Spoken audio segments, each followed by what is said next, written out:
శ్రీ గురుభ్యో నమః. శ్రీ గణేశాయ నమః. శ్రీ సరస్వత్యై నమః. నారాయణం నమస్కృత్య నరం చైవ నరోత్తమం దేవీం సరస్వతీం వ్యాసం తతో జయముదీరయేత్.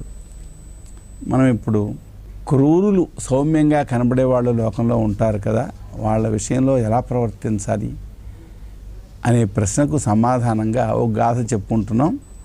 దాంట్లో పురికుడనే రాజు, అతడు క్రూరుడుగా వ్యవహరించి మళ్ళీ జన్మలో నక్కగా పుట్టాడు. పూర్వజన్మ జ్ఞాపకం ఉన్నందువలన ఆ నక్క జన్మలో అతడు చాలా సౌమ్యుడుగా మాంసాహారం వదిలిపెట్టి మంచిగా ప్రవర్తిస్తున్నాడు. అతని ప్రవర్తన చూసి ఒక పెద్ద పులి తనకు మంత్రిగా ఉండమని ప్రార్థించింది అనే గాథ చెప్పుకున్నాం. తర్వాతి గాథ వినండి. ఇతడు మంత్రిగా ఉండడానికి ఒప్పుకోవటం. ఒప్పుకోకపోతే అప్పుడు ఆ ప్రభువు ఏమైనా సరే మంత్రిగా ఉండమని చెప్తున్నాడు. ప్రభు అంటే ఇక్కడ పెద్ద పులి అన్నమాట. దాంట్లో ఉండే ఇబ్బందులు చెప్పుకుంటున్నాడు ఆ నక్క. అపరాధైర్నతావంతో భృత్యా శిష్టానరాధిపై ఉపఘాతై యథా భృత్యా దూషితా నిధనంగతా. ఒక ప్రభువు దగ్గర పనిచేసేటువంటి సేవకులు ఏదైనా పొరపాటున తప్పు చేస్తే నామమాత్రమే దండన ఉండదు, చిన్న తప్పుకు కూడా పెద్ద శిక్ష ఉంటుంటుంది. ఎందుకంటే వాళ్ళు నిరంకుశ ప్రభువులు, స్వేచ్ఛ కలవాళ్ళు. చిన్న తప్పుకే ప్రాణం తీసేస్తారు, సర్వనాశం కలిగే పరిస్థితి ఉంది. కాబట్టి ఉండడానికి నాకు ఇష్టం లేదు. అయినా ప్రభువువి నువ్వు చెప్తున్నావు, నీ మాట కాదనకూడదు. నేనే మంత్రిగా ఉండవలసి వస్తే నేను కొన్ని నియమాలు చెప్తున్నాను, షరతులు చెప్తున్నాను. వాటికి అంగీకరించినట్లయితే నేను నీ దగ్గర మంత్రిగా పనిచేస్తాను. ఏంటంటే నువ్వు నన్ను ఎలా గౌరవిస్తావో నా వాళ్ళను కూడా గౌరవించాలి. నేను నీకు హితమైన వాక్యం చెప్తాను, దాన్ని వినాలి. నువ్వు చెప్పేది ఏమిటి అంటే నేను నీ దగ్గర ఉండడం నిరుపయోగం అవుతుంది. ఇప్పుడు నువ్వు నాకు మంత్రి పదవి ఇస్తున్నావు, ఈ మంత్రి పదవి ఇది స్థిరంగా ఉండాలి. 2 రోజులు ఇచ్చి ఆపైన పో అని చెప్పి వదిలేయకూడదు. దానికి సిద్ధమైతే నేను అంగీకరిస్తాను. అంతేకాదు నమంత్రయేయమన్యయిస్తే సచివై సహ కరహిచితు. నేను నీ మిగిలిన మంత్రులతో కలిపి ఆలోచన చేయను. ఎందుకంటే నేను ఏదో మాట్లాడతాను, వాళ్ళు ఇంకేదో చెప్పి ఆయన ఇలా అన్నాడు అంటారు. ఆ మాట నీ దగ్గర వేరేగా వస్తుంది. అందుకోసం నేను మిగిలిన మంత్రులతో కలిసి ఆలోచన చేయను. ఎందుకంటే స్వార్థ బుద్ధి కలవాళ్ళు, నీతి తెలిసిన వాళ్ళు ఏం చేస్తుంటారు, తప్పనిసరిగా వక్రీకరిస్తారు.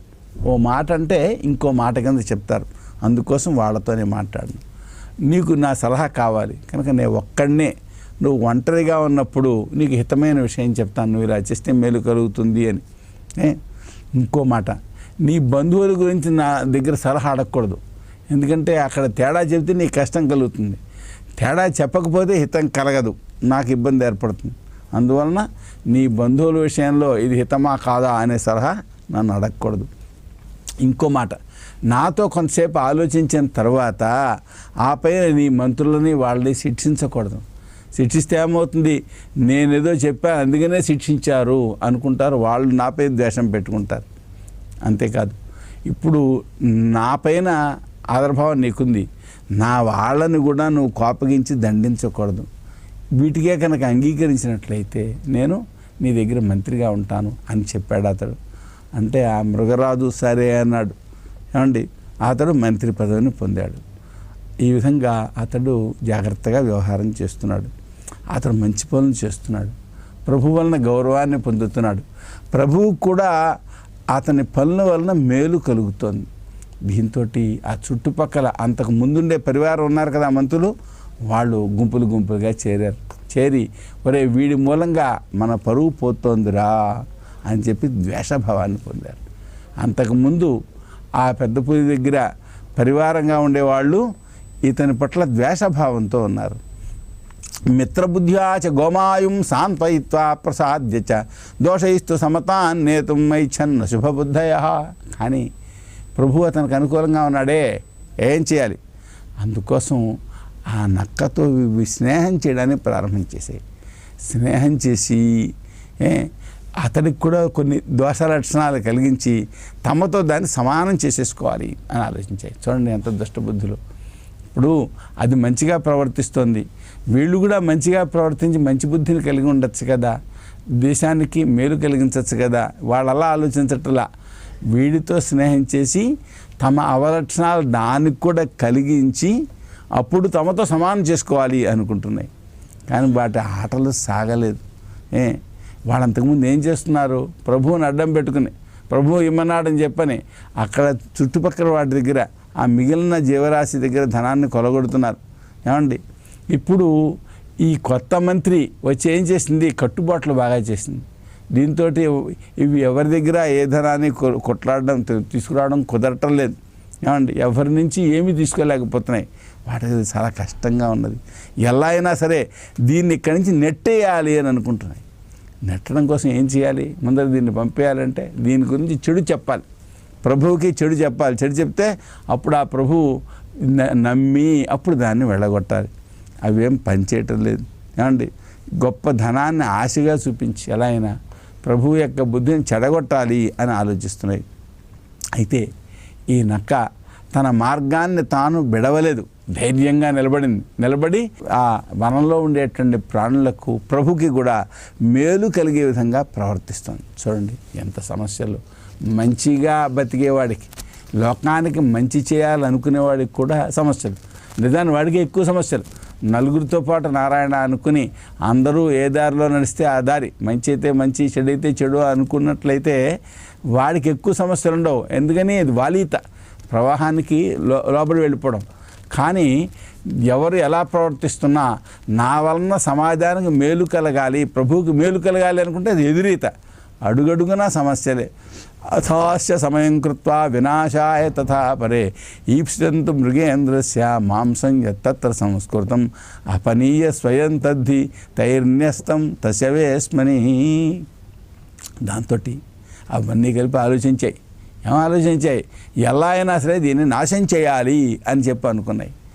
కొడవలుక్కున్నాయి, ఓ పెద్ద ప్లాన్ వేసి ఎలా వేసాయి, ప్రభువుకి ఇష్టమైన ఓ మాంసం ఉంది, ఆ మాంసం అవి అపహరించి సరిగ్గా అది ప్రభు దగ్గర ప్రభు ఇంట్లో దాన్ని బాగా వండారు.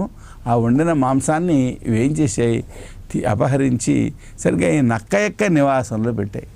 నక్క యొక్క నివాసంలో పెట్టి ఏం చేస్తాయి అన్నమాట, రేపొద్దున ఈ నక్కే మీ ఆహారాన్ని అపహరించుకు వెళ్ళింది అని చెప్పి చెప్తాయి, నమ్మకం కలిగిస్తాయి. అవి వాటి యొక్క ఉద్దేశం. అయితే ఈ మేధావి ఏంటంటే నక్కకి అది తెలిసింది, ఆలోచించింది. తెలిసినా సరే ఒక కారణం చేత మాట్లాడకూరుకుంది. వాళ్ళు ఇలా చేస్తున్నారని తెలిసినప్పటికీ కూడా మౌనంగా ఊరుకుంది. ఏమిటి కారణం అంటే ఈ ప్రభువు మాట ఇచ్చాడు తనకి, ఏమని, తన పైన దండాన్ని ఎత్తను, తనని శిక్షించను అని అన్నాడు. తనపైన ఇతరులు నేరాలు చెప్తారు, వాటిని నమ్మకూడదు అని కూడా ముందు హెచ్చరించింది.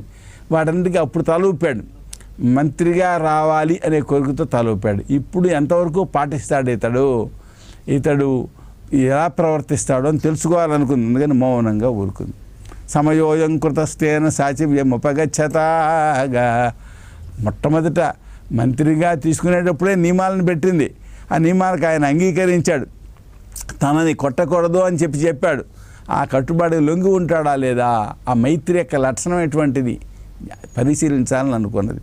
ఏమండి, ఆకలేస్తుంది ఆ ప్రభుకి, ఏమండి, తినడం కోసం లేచింది. తీరా దానికి సిద్ధం చేసిన ఆహారం లేదు, ఎవరో ఎత్తుకుపోయారు అని తెలిసింది, కనబట్టలేదు. అప్పుడు చూడండి ఎవరో దొంగ ఆహారాన్ని అపహరించుకుపోయాడు అని ఆజ్ఞాపించింది. ఏమండి, అప్పుడు ఏం చేశారు, మిగిలిన మంత్రులు ఉన్నారు కదా, ఈ నక్కని ఎక్కడి నుంచి తొలగించాలి అనుకునేవాడు, వాళ్ళు మెల్లగా ఆ నక్కే ఇదంతా ఎత్తుకుపోయింది అనే విషయాన్ని చెప్పించారు. ఏమండి, ఎంత విచిత్రమో చూడండి. సచివేనాపనీతంతే విదుషా ప్రాజ్ఞమానినా, నీ మంత్రి చాలా ప్రాజ్ఞుడు అనుకుంటారు కదా, ఆ మంత్రి ఏం చేశాడు, ఈ మాంసం కాస్త ఎత్తుకుపోయాడు. రాజు కోపం వచ్చింది, ఆకలిస్తుంది అమ్మల, అరే ఈ నక్క ఇంత చాపల్యాన్ని చూపించిందా అని అసహనం వచ్చింది, దీన్ని చంపేయాలి అన్నంత కోపం వచ్చింది. ఏమండి, ఎప్పుడైతే ప్రభు కోపం వచ్చిందో ఇంకా మనం ఏమైనా చెప్పచ్చు అనుకున్నారు వాళ్ళు. అనుకుని బాగా నేరాలు చెప్పారు. ఇదిగో ఇతడు ఈ నక్క రావడం వలన మనందరి ఆహారానికి భంగం ఏర్పడుతుంది. మన కడుపులు కొడుతున్నాడు కనుక వీడిని ఎలా అయినా సరే సంహరింపచేయాలి అనుకున్నారు. అనుకున్న వాళ్ళందరూ కూడా కట్టుకథలన్నీ అల్లి దానిపైన చెప్పడం ప్రారంభించారు. చూసావా ఇది ఎలాంటి పని చేసిందో, ప్రభువైన నీ ఆహారాన్నే అపహరించిందంటే ఇంక ఇది ఎటువంటి చెడ్డ పని చేయదు. నువ్వు దీని గురించి చాలా బాగా విన్నావు, ఇది చాలా మంచిది, ఇది సాధువైనటువంటిది, ఏ రకమైనటువంటి ఇతరుల వస్తువుల్ని అపహరించదు, ఇతర జీవుల్ని సంపదు, ఇతర ప్రాణులకు మేలు చేస్తుంది, ఇలా ఏదో మంచి విషయాలనే విన్నావు, ఇది పరమధార్మికుడు అని చెప్పి నువ్వు విన్నావు. అదేది నిజం కాదు. దాని లోపల స్వభావం ఒకటి, పైన ఉండే స్వభావం ఒకటి. ఇది కేవలం ధార్మికమైన మాటలు చెప్తూ ఉంటుంది, కానీ దీని యొక్క స్వభావం మాత్రం దారుణమైనది. ధర్మం అనే ముసుగు కప్పుకుంది. ఇది పాపాత్మరాలు, వృథా వ్యర్థమైనటువంటి ఆచారంతో ఉంది. నడత మంచిది కాదు. పైకి మంచిగా నటిస్తోంది తప్ప నిజంగా మంచిది కాదు.